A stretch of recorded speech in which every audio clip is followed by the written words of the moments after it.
All right, little recap. We've been, well, there's a lot we've been covering the beast in Revelation and discussing the idea that the beast, the 10 heads represent a nation, both historically and, well, I guess they all would be historically. And then there's the revived, nations and their leaders. And then there's the revived head that we discussed would be a revived caliph. We discussed that the 10 horns represent either a caliphate dynasty, or as David points to in, I think it was Psalm 83, the 10 surrounding nations of Israel. We discussed the harlot, so this great harlot Babylon being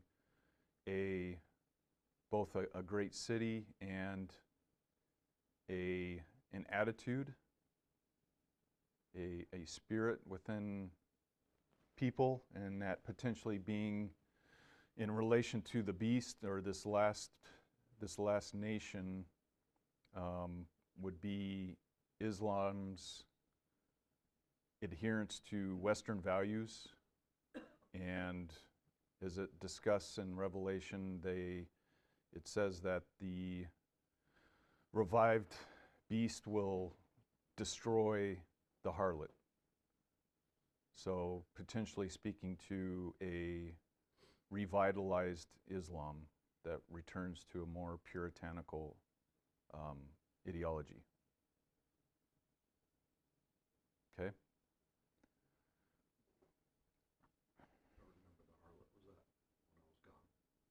The harlot? The whore? Did you do it the weekend before last? Sorry, last topic. Yeah. Yep.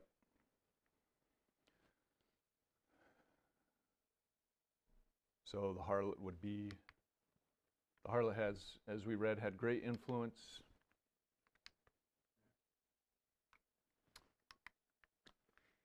It motivates people and nations to wage war on God's people. It says also that it is a great city.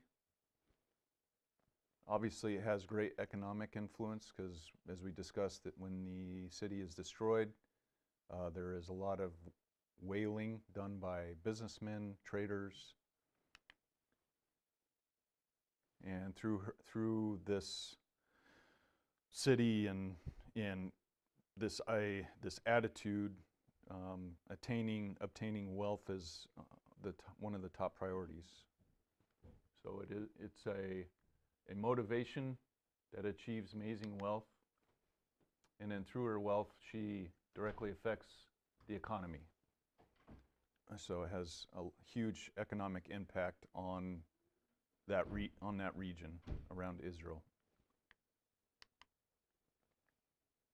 And then it's similar to Zechariah, Isaiah, when when they prophesy, Israel come out of Babylon. There's going to be a time of distress. So very similar wording or phrasing is presented in John as well. So there's a group of God's people who are either mixed within the people that follow these motivations, or a group of people that are inside the city. And so it's a call for them to leave or abandon either that attitude or that city.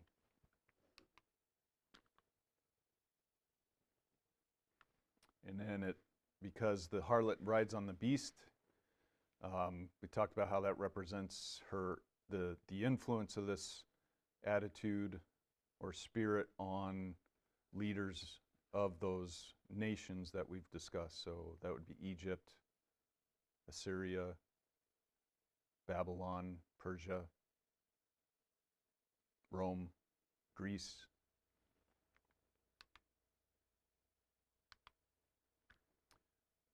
And then we talked about, again, the influence over Islam. So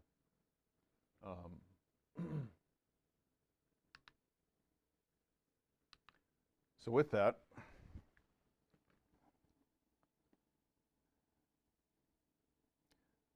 so we've talked about the beast, the harlot, and then Revelation talks about this dragon.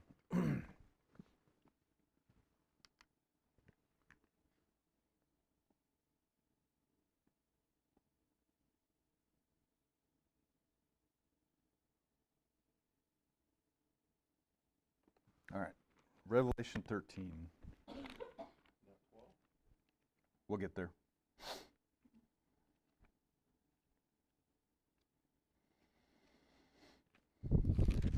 Revelation 13, verse 1 through 4. And it says, "And I saw a beast come out of the sea with 10 horns and 7 heads. On its horns were 10 royal crowns, and on its heads blasphemous names.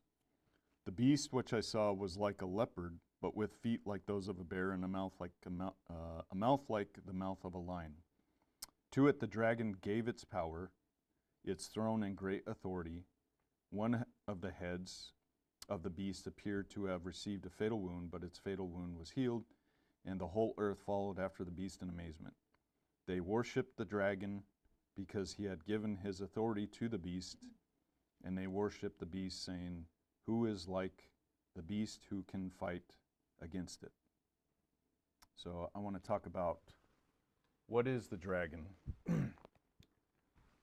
What are its motivations, and how does it operate?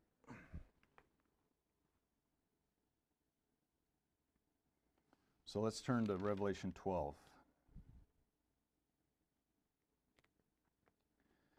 It says, "Now a great sign was seen in heaven, a woman clothed with the sun, under her feet the moon, and on her head a crown of 12 stars. She was pregnant and about to give birth, and she screamed in the agony of labor. Another sign was seen in heaven, where there was a great red dragon with 7 heads and 10 horns, and on its heads were 7 royal crowns. Its tail swept a third of the stars out of heaven and threw them down to the earth, and it stood in front of the woman about to give birth, so that it might devour the child the moment it was born. She gave birth to a son, a male child, the one who will rule all the nations with a staff of iron. But her child was snatched up to God and his throne, and she fled into the desert, where she has a place prepared by God so that she can be taken care of for 1260 days. Next there was a battle in heaven. Michael and his angels fought against the dragon, and the dragon and his angels fought back. But it was not strong enough to win, so that there was no longer any place for them in heaven. The great dragon was thrown out, the ancient serpent, also known as the devil and Satan, the adversary, the deceiver of the whole world. He was hurled down to earth, and his angels were hurled down with him." Let's skip to 13. "When the dragon saw that he had been hurled down to earth, he went in pursuit of the woman who had given birth to the male child. But the woman who was given the 2 wings of the great eagle, so that she could fly to her place in the desert, where she is taken care of for a season and 2 seasons and a half a season, away from the serpent's presence. The serpent spewed water like a river out of its mouth after the woman, in order to sweep her away in the flood. But the land came to her rescue. It opened its mouth and swallowed up the river, which the dragon had spewed out of its mouth. And the dragon was infuriated over the woman and went off to fight the rest of her children, those who obey God's commands and bear witness to Yeshua." All right, so let's unpack that. First, it's interesting in verse 3, it uses beast and the red dragon interchangeably. So in chapter 13, it was the beast with the heads and the horns, and here it's the dragon with the head and the horns. So we'll talk about that But I want to focus on, and I know we've talked to this already, but it says,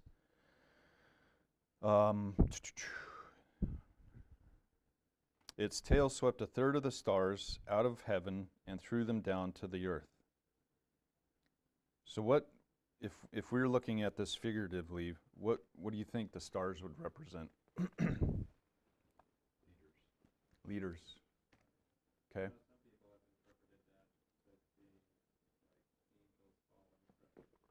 Right.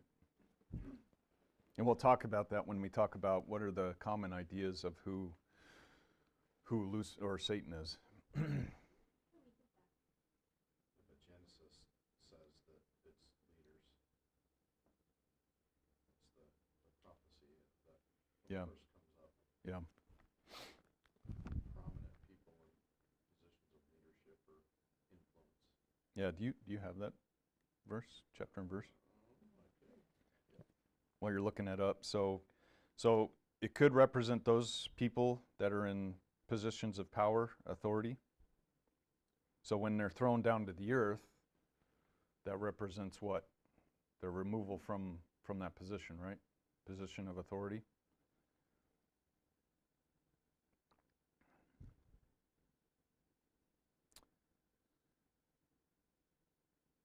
Then it says, there was a battle in heaven. Michael and his angels fought against the dragon, and the dragon and his angels fought back. But it was not strong enough to win, so that there was no longer any place for them in heaven. Is it talking about heaven as in a position, a place up in the sky, up in the heavenly realms? Or is it in context with what we just talked about stars? When it says heaven, The heavenlies. the heavenlies? It's usually translated in English versions as the heavenlies. Right. And heavenly places in the heavenlies.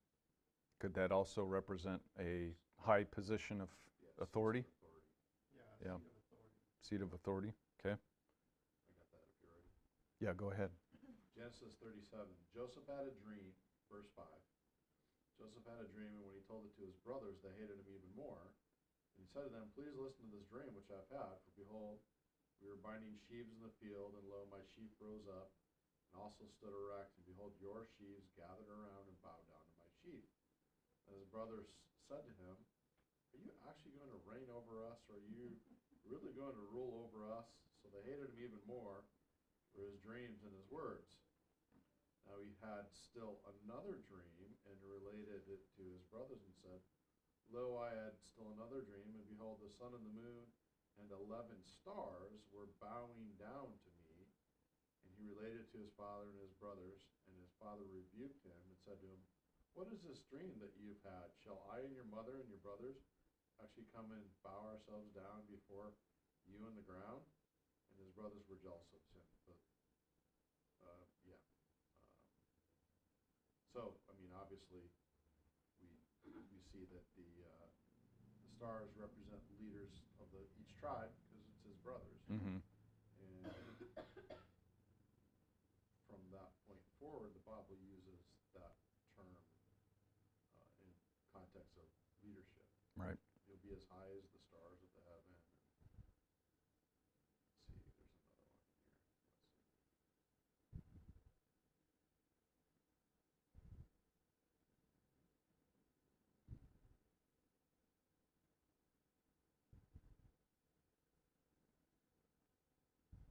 Big takeaway from that is if you have a dream like that about your older sibling, don't tell them about it. True.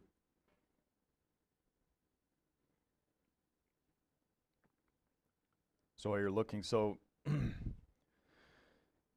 we have this dragon is in a position of high authority.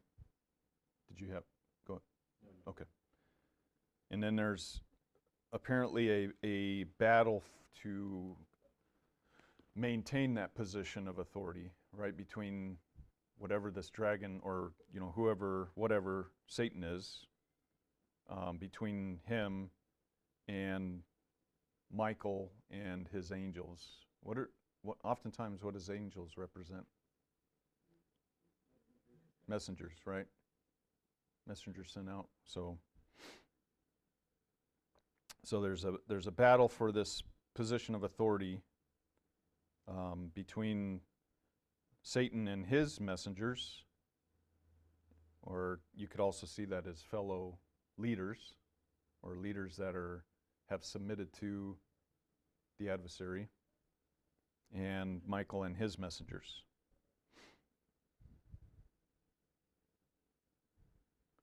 So obviously this Satan loses his position of authority, and that's represented by him being hurled down to the earth. So again, representing his loss of that position of authority.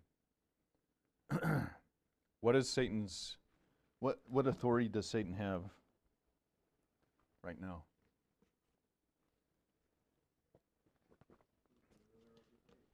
Ruler of this age? That's right. So on that context, one of the passages would be Isaiah 14:13, in reference to the I wills of the king of Tyre, actually. Mm-hmm. I will ascend to heaven. I will raise my throne above the stars of God. Yeah. Which is figurative for positions of authority, right? Right. And because of that attitude, he's talked about like he is Satan, right? It talks to him in the light of, all of his gleaming jewels. Yeah.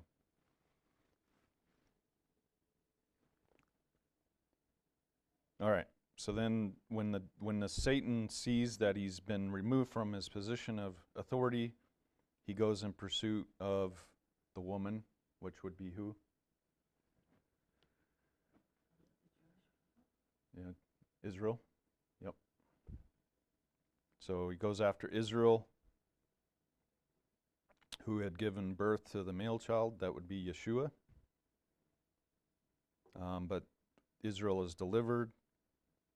And so upon seeing Israel's delivery, he focuses on, I shouldn't say, Scripture does give him a gender, but whatever Satan is, goes after the people of Yeshua who follow after Yeshua.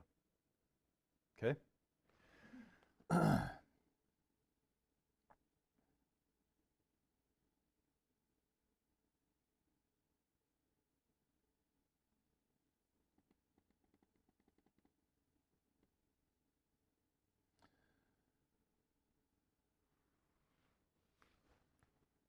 So, at the very least, we know the dragon is the adversary, or what Scripture calls Satan. So what is Satan? What are some of the common ideas about who Satan is within Christianity? Let's not talk about secular. What do those of you who have come from other denominations, what are some of the common thoughts, or have taken religious classes? What are some of the common? Angel fallen. An angel fallen? Okay. Yeah, it supposedly was an angel that wanted to better its position in the heavens. And it thought itself, well, if God can do these things, I should be able to do the same thing. And so God saw that he was trying to elevate himself and said, no, this isn't right. And there was conflict in the heavens, and then he was thrown out of the heavens, cast down to the earth, and then as retribution or out of spite, the devil started to work against God. Right.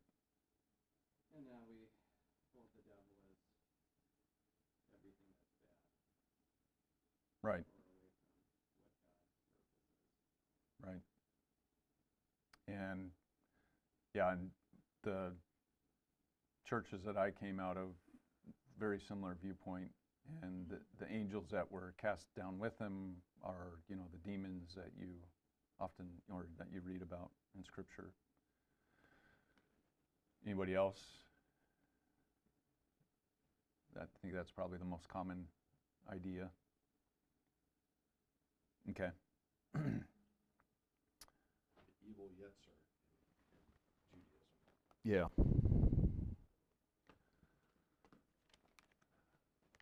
I don't spend a lot of time studying about Lucifer, but you know, through reading Scripture and you know, as he comes up, but you know, I can't help but you know think of some of the and tying some of the verses together.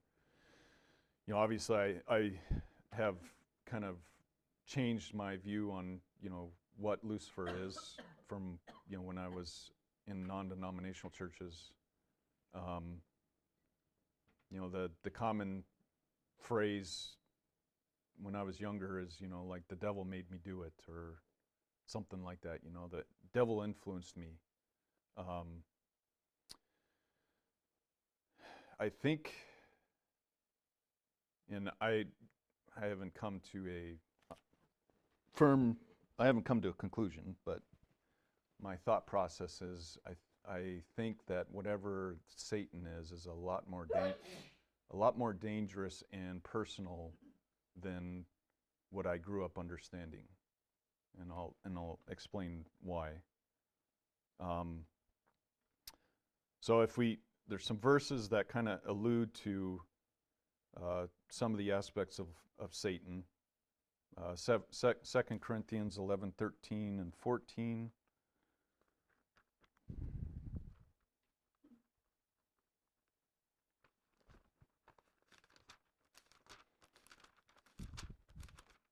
I wanted to go back and read the Screw Tape Letters because it's a interesting approach. Yep. All right, 2 Corinthians 11, verse 13 and 14. The fact is that much men are pseudo-emissaries. They tell lies about their work and masquerade as emissaries of the Messiah. There is nothing surprising in that, for the adversary himself masquerades as a messenger of light. So it's no great thing if his workers masquerade as servants of righteousness. They will meet the end their deeds deserve. So what does light represent in Scripture? Truth, right? So, And love, in 1 John. yeah, truth and love. John 8 says, you know, in reference to Jesus, it says, John 8, verse 12, it says, again, Jesus spoke to him, saying, I am the light of the world. Whoever follows me will not walk in darkness, but will have the light of life. So light shines, makes visible truth, right? Whether it's revealing the truth about a person,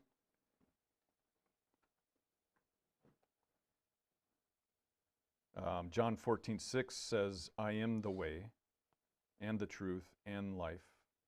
No one comes to the Father except through me. So if the adversary's masquerading as a messenger of light, is it that he's masquerading or presenting a truth, right? A version of truth. Okay.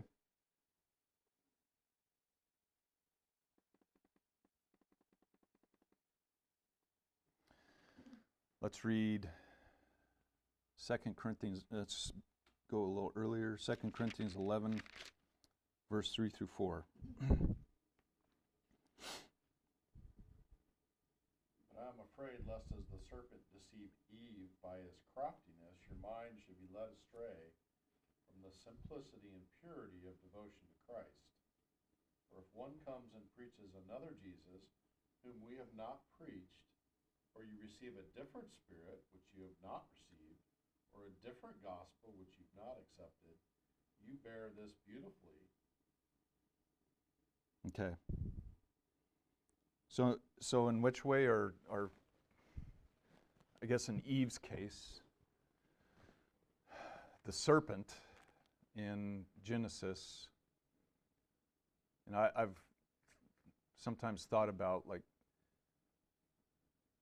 is the serpent the manifestation of Satan? Or is Ryan, I forget, was this last year? He brought up an interesting idea that I hadn't considered because it seems so far-fetched, but we don't understand how the world operated or what things look like prior to Adam and Eve disobeying God, right, and falling. We have no perspective on what that looked like. And Ryan brought up the idea that, you know, as animals present themselves before Adam, that he makes a determination of whether or not they would make a good helper. And, you know, I think, well, what is a helper? You know, it was supposed to be someone or something that would help in carrying out God's purpose, right? So in order for him to make a determination, Ryan suggested that perhaps the animals had an intelligence and could converse with Adam. You know, maybe that's verbally.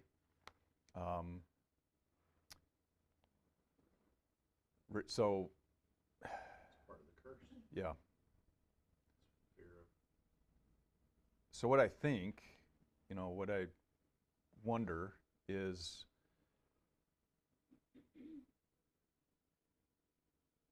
there's phrases that, you know, you hear, like, we wouldn't know when God created, as you know, Pastor kind of covered this on Wednesday, I believe, the tohu and bohu, as he created chaos and order, as he created good and evil, as he created light and dark. To understand what is good would not be possible without the existence of the opposite, right? For free will to exist, if only good existed, would there be such a thing as free will? Well, yeah, but with no. You would only have no choice but to do good, right? So with that, whatever Satan is, which I'm of the idea it's more a spirit that came into existence during that creation of chaos and order, whether it's a spirit or an attitude. I think Scripture uses visual representations to help us understand what it is. But so getting back to the serpent, perhaps it is one of those animals that internally, as you know, as you read here in 2 Corinthians 11, it's Paul expresses a fear that a person or people's minds would be seduced, right? So it works at a personal level in your thought process, in your decision making. So this serpent that interceded with Eve, maybe it wasn't necessarily a manifestation of Satan, but an animal that was influenced by this attitude or spirit. It succumbed to that and presented the same deception to Eve. And Which, by the way, had at least legs, probably arms and legs.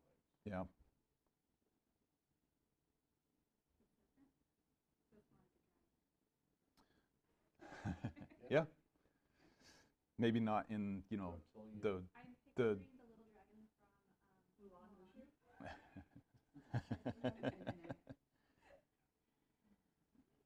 so It wasn't for Disney. so maybe the adversary is a spirit that is inherent within all of us, a spirit or attitude that is associated with the flesh that drives or influences our thinking, our motivations, our desires. The evil Yetzer. So Ephesians 2, 1 through 3 calls them the ruler of the powers of the air.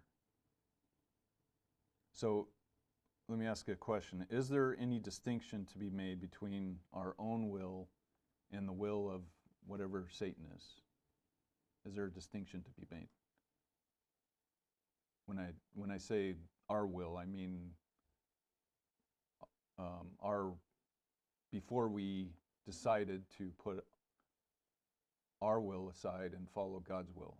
That will that we put aside, the flesh will of the flesh. Is there any distinction to be made between that will and the will of whatever Satan is? No? Why would you say no? Because we're all children of Adam, and the moment that he chose not to follow God, then that fallen state was passed on to all of his seed. Therefore, Raz and Adam all die. Right. And in fact, I think it was back in 2 Corinthians that I might have it here. It says talks about how, you know, you do the will of your father Satan, and it talks about how Satan, you know, murdered. Well, how did he murder? Well, he caused well, I shouldn't say he caused. He influenced the separation of Adam and Eve from God, right? Which essentially means death. Okay. The alternate, or the opposite is true, right? So when like Galatians 2:20 says, I have been crucified with Christ, it is no longer I who live, but Christ who lives in me. And the life I now live in the flesh, I live by faith in the Son of God, who loved me and gave himself to me. And then in Romans 8:14 it says, for all who are led by the Spirit of God are sons of God. So at the very least, the opposite is true, right? If we are not being led by the Spirit, but by our own motivations, our own desires, then whose child are we? Get thee behind me, Satan. Yeah.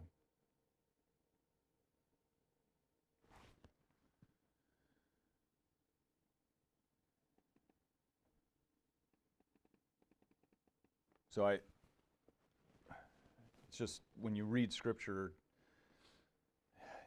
I don't really see it so much as this entity that, you know, goes around and, you know, even though it's presented that way, like we'll get into when Jesus has an interaction with the adversary, right? And he offers him three things. Or in Job. Consider the same for God. Right. When do we see God?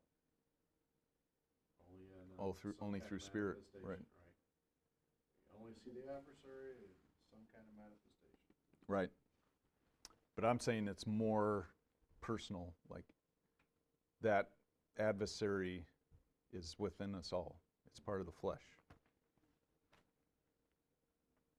It's not that, you know, you're good in your life, and then all of a sudden, you know, there's a scenario that happens or a person that comes into your life who's, you know, the adversary or doing the will of the adversary. I think it's a more personal, I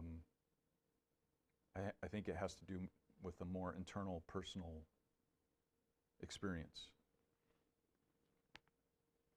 I think it could be a bit of both. I mean, there's certainly a lot of scripture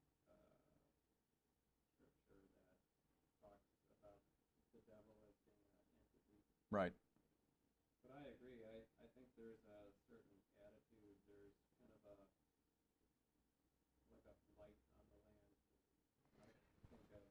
Yeah. The new Zelda games, where you have Ganon, as the figure, the bad guy, but then you also have like its influence, corrupting, everything that it touches, and yeah, I mean, for me at least, yeah, you reference Job and you reference, Jesus on the mountain. Right. There could be a manifestation or a spirit. There could be. Yeah, at least at least the spirit. Yeah. It's it's possible too that Scripture's using those imagery to kind of explain or bring across a point, in a way that otherwise we wouldn't fully understand, perhaps. So like one scenario is Jude. Jude's interesting. I'll read real quick. It says, from Judah, slave of Yeshua the Messiah and a brother of Jacob, to those who have been called, who are loved by God the Father and kept for Yeshua the Messiah. May mercy, love, and shalom be yours in full measure. Dear friends, I was busily at work writing to you about the salvation we share when I found it necessary to write, urging you to keep contending earnestly for the faith which was once and for all passed on to God's people. For certain individuals, the ones written about long ago as being meant for this condemnation, have wormed their way in, ungodly people who perverted God's grace into a license for debauchery and disown our only Master and Lord, Yeshua the Messiah. Since you already know all this, my purpose is only to remind you that Adonai, who once delivered the people from Egypt, later destroyed those who did not trust. And the angels that did not keep within their original authority, but abandoned their proper sphere, he has kept in darkness, bound with everlasting chains for the judgment of the great day. And Sodom and Gomorrah and the surrounding cities, following a pattern like theirs, committed sexual sins and perversions. Lie exposed as a warning of the everlasting fire waiting for those who must undergo punishment. Likewise, these people with their visions defile their own flesh, despise godly authority, and insult angelic beings. So what's kind of the context here? It's talking about people that are going after their own base, motivations, right? Base desires. Verse 9, when Michael, one of the ruling angels, took issue with the adversary, arguing over the body of Moses, he did not dare bring against him an insulting charge, but said, may Adonai rebuke you, however these people insult anything they don't understand, and what they do understand naturally, without thinking like animals. By these things they are destroyed.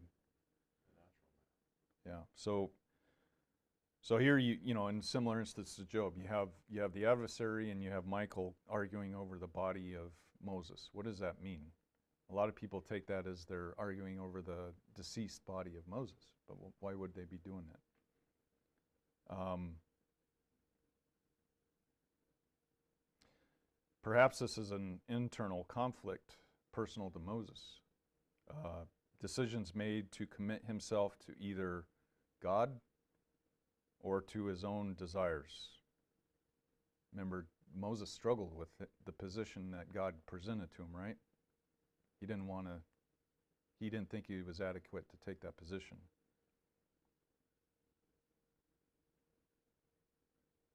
So is it possible that he struggled with decisions to be made to commit himself to either God or his own desires? Similar decisions we have to make on a daily to either pick up our cross or submit to our own will. Perhaps the adversary is the spirit of the world that in some way lays accusation against the person as they stand before judgment seat, trying to influence our judgment.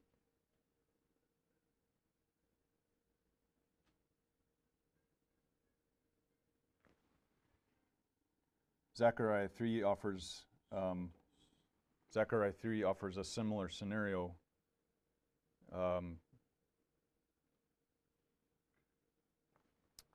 turn it real quick. I'm running out of time. I won't be able to get through all this, so I may need another Sunday. Because I want to bring this around back to Islam. Zechariah 3 says, he showed me Joshua, the high priest, standing before the angel of Adonai, with the accuser, Hebrew Satan, standing at his right to accuse him. Adonai said to the accuser, may Adonai rebuke you. Accuser, indeed, may Adonai, who has made Jerusalem his choice, rebuke you. Isn't this man a burning stick snatched from the fire? Joshua was clothed in garments covered with dung, and he was standing before the angel, who said to those standing in front of him, take those filthy garments off of him. Then to him he said, see, I am taking your guilt away. I will clothe you with fine robes. And I said they should put a clean turban on his head. So God offers Joshua a choice to either walk in the ways of the Lord or walk in the ways of the adversary, which is essentially to submit to his own wills, his own desire. So I wonder oftentimes when it presents verbiage like this where the adversary and, you know, one of the manifestations of God is standing before someone or discussing someone, is it possible that it's talking more about an internal struggle? If there's no distinction between the will of the adversary and our sinful will,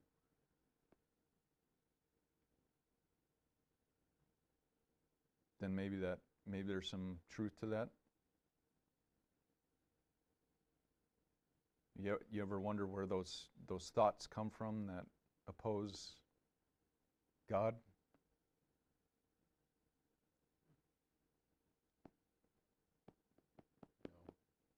No. They just naturally seem to come up. Right. And then we have to make a choice between following what seems just natural for us to do versus turning to God and doing what may not seem so natural to us. Right. And that's why part of the armor of God is the protection of the mind, right? That's probably one of the most important pieces. Yeah. Yeah, he just stokes our own desire, whatever our desires for, whatever our bent is to go against God. That's why he's the accuser, that's why he's the adversary. It doesn't matter what it is as long as it goes against God, Right. which we have lots of. Yeah. Are you okay with giving me another Sunday? Okay. So I'd like to we'll get into how he operates and then draw it back to the last beast and what that means for us. All right. Thank you.